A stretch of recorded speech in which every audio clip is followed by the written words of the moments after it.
தெலுங்குல 2023லேருந்து எடுக்கப்பட்ட மேட் அப்படிங்கிற ஒரு பக்காவான ஒரு காமெடி படத்தோட சீக்குவலா வந்து இப்போ மேட் ஸ்கொயர் அப்படின்னு சொல்லி இப்போ ரிலீஸ் பண்ணியிருக்காங்க இந்த படம்.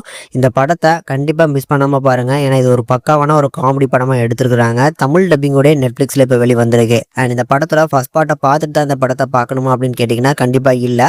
அதில் இருக்கக்கூடிய முக்கியமான ஒரு 4 கதாபாத்திரங்கள் எடுத்து கம்ப்ளீட்டான ஒரு டிஃப்ரெண்ட்டான ஒரு கதையை தான் எடுத்துருக்குறாங்க. ஆனால் அந்த ஃபர்ஸ்ட் பார்ட்டை பார்த்துட்டு பார்த்தீங்க அப்படின்னா இந்த 4 கேரக்டர்ஸ் யார், எப்படி காலேஜில் எப்படிலாம் ஒன்றா இருந்தாங்க அப்படிங்கிறது தெரிஞ்சுக்கிறதுக்கு ஒரு நல்ல வாய்ப்பா இருக்கும். பட் ஃபர்ஸ்ட் பார்ட்டோட சக்ஸஸ்க்கு அப்புறம் செகண்ட் பார்ட் எடுக்கணும் அப்படிங்கிற மாதிரி எடுக்காம இந்த படத்துல ஒரு கம்ப்ளீட்டான ஒரு ரைட்டிங் இருக்குங்க.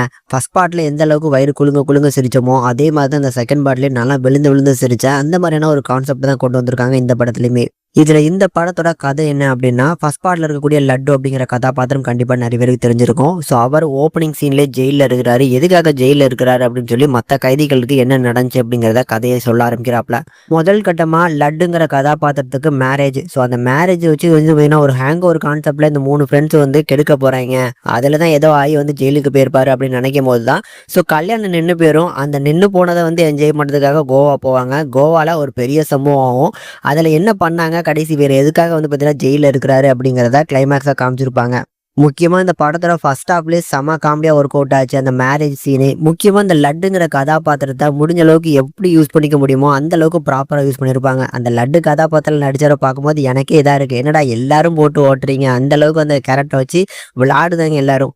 தென் ஃபர்ஸ்ட் பார்ட்ல இருக்கக்கூடிய முக்கியமான கதாபாத்திரங்களான அசோக், மனோஜ் அண்ட் தாமோதரன். ஸோ இந்த 3 கதாபாத்திரங்களுக்கு இந்த படத்துலையுமே நல்ல ப்ராப்பரான ஒரு ஸ்பேஸ் கொடுத்துருக்குறாங்க. 3 பேருமே இந்த படத்தை பொறுத்தளவுக்கு டைலாக் டெலிவரிஸ் தாங்க. ஸோ இந்த கவுண்டர்லாம் கொடுக்குறாங்க பாருங்க, விழுந்து விழுந்து சிரிக்கலாம்.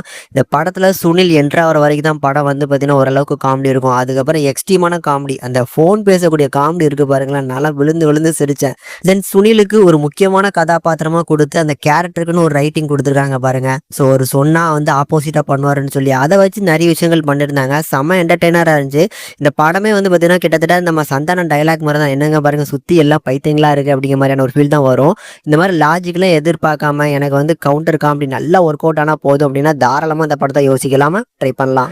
ஏன் சொல்கிறேன்னா இந்த படத்தில் எல்லா கேரக்டர்ஸுமே ஃபிக்ஷனலாக இந்த கதைக்குன்னு எழுதப்பட்ட ஒரு கதாபாத்திரங்களாக தான் எழுதப்பட்டிருக்கும். இந்த சுனில் போலீஸ் ஆஃபீஸர்னு சொல்லி நிறைய கதாபாத்திரங்கள் வருவாங்க.